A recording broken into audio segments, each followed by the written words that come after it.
A big premiere is always the high spot of an evening in Hollywood, and through the years there have been many such high spots.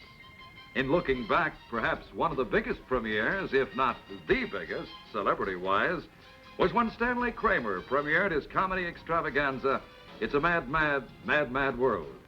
Let's turn back the clock and relive that night.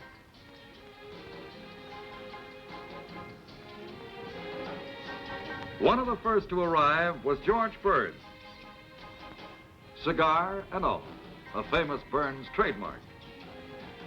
Director Billy Wilder, a master in the making of light-hearted comical motion pictures, came to see what Mr. Kramer did with Mad World. And comedian Jack Carter joined the first nighters in spite of a cut hand, which he received from a champagne glass accident.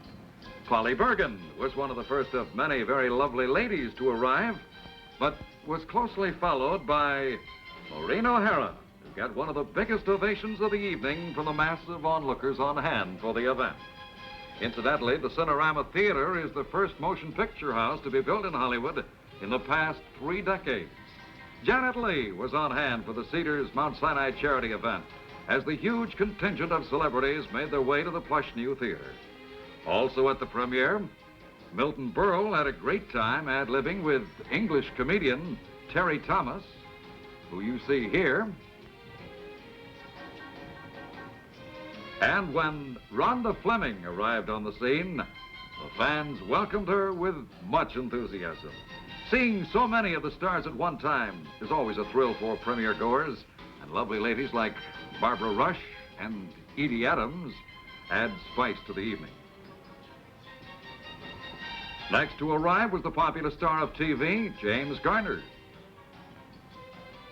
Then Miss Rosalind Russell, who did much to put this evening together on behalf of charity.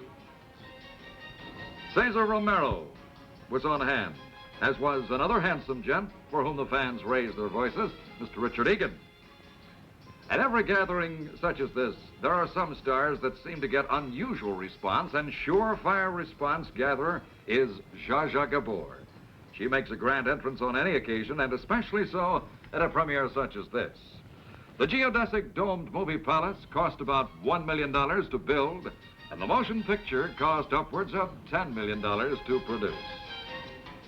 After the Mad, Mad, Mad, Mad World movie was seen, a spectacular mad party in a specially constructed circus-like tent took place in the giant parking area surrounding the theater. Yes, this was a night Hollywood will remember for many years to come.